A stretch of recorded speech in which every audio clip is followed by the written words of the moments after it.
In what sense, constant treatment? I hope the state will cover it. Anatoly literally loomed over her. Marina shrank, then sighed. Well, some medicines will be issued, but you understand yourself what kind, and most of it we'll have to buy. But Jaina is being registered as disabled. She'll get a pension. Anatoly burst out laughing. Are you serious? You know those pensions are just pennies. He turned toward their daughter who was lying facing the wall, then whispered to his wife. Marina, there are plenty of institutions in the world where people like her live. Let's register Jaina there. They'll look after her, and all the treatment is free. Marina gasped. Tolya, what are you saying?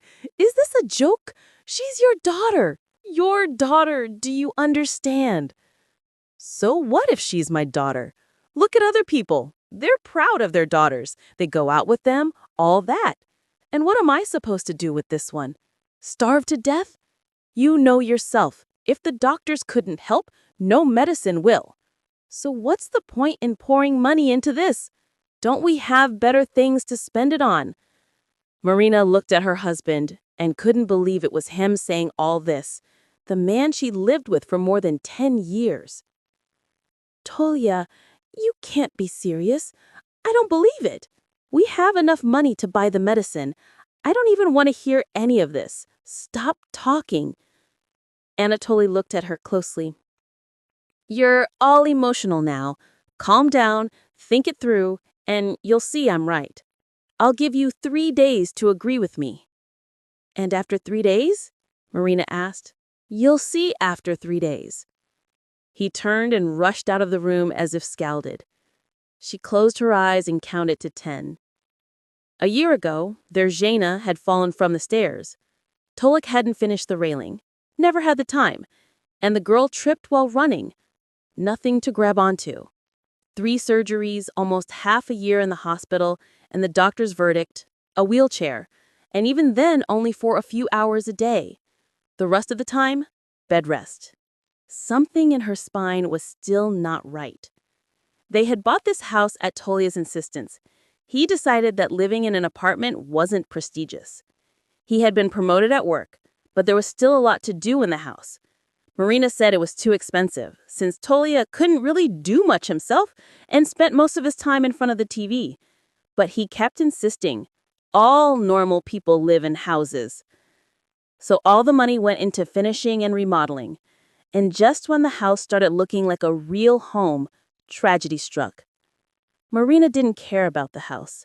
She didn't care about anything. The only thing that mattered was healing Jaina, no matter what the doctor said. For 3 days, her husband was silent, as if Marina had offended him. She tried not to provoke him. He'd calm down, apologize.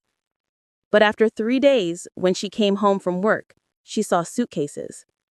Tolya, what is this? These are your things and Jaina's.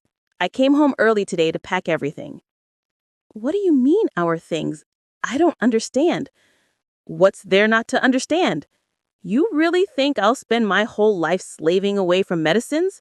So, fair winds to you both. You're throwing us out of our own home? Anatoly laughed. You've never been particularly smart. Remember when we bought the house, we registered it in my mother's name to save on fees. You never cared about such details. So, off you go. Hopefully we never meet again. Anatoly dramatically flung the door open. Don't make me use force. In a daze, Marina picked up the bags and gently pushed Jaina's wheelchair. At the doorstep, she turned back. One day, we will meet again. Tolik laughed. Sounds like a threat, but to survive until that meeting, you'll need a man. And who needs you with such baggage? So, go on, get lost. Best of luck. He slammed the door shut with a bang. Marina walked only until the house was out of sight, then sat on a bench and burst into tears. Jaina sniffled too. Marma, don't cry, okay? Please don't. You can take me to that place Papa was talking about. I won't be mad. Marina looked at her daughter in horror. You heard everything? Yes, I wasn't asleep. Marina jumped up, hugged her daughter tightly. Never, you hear me, never think about that again. Forget his words. Forget him. I'll never let anyone hurt you, and I won't let myself be hurt either. Tolik, watch out. I declare war on you. A friend of Marina's temporarily took them in. She almost fainted when she heard the whole story. And what? You're just going to leave it like this? No. At first I thought so, but then I decided nobody dares hurt Jaina.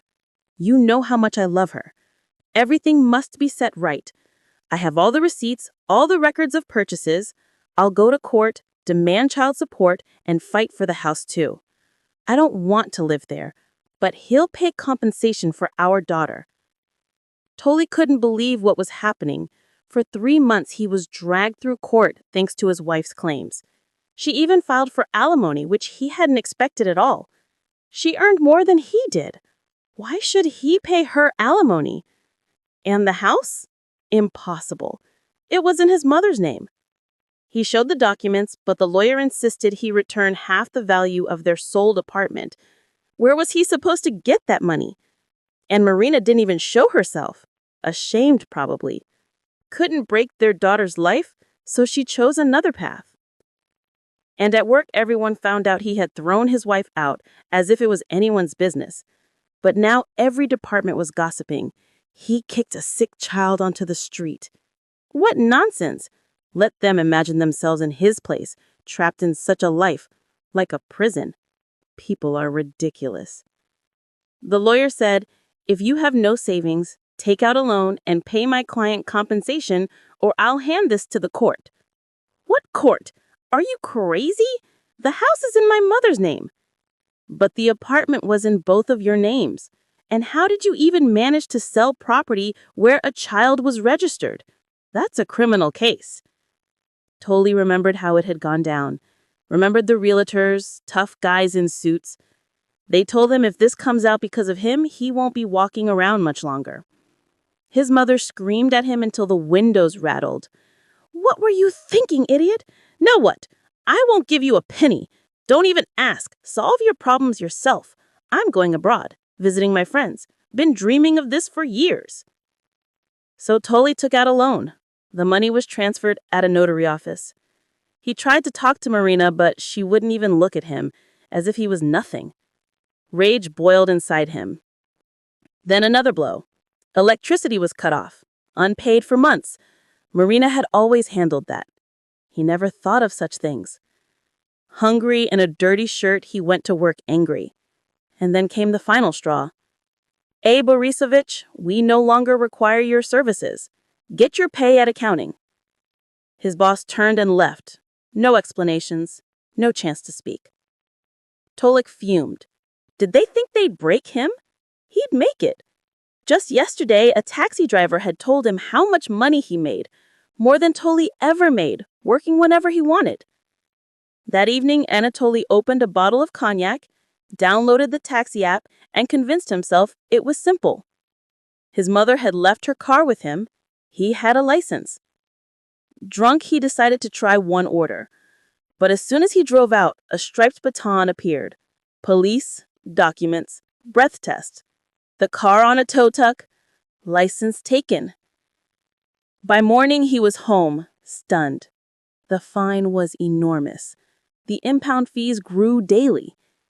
His mother returned later, and after one heated argument, stopped talking to him altogether.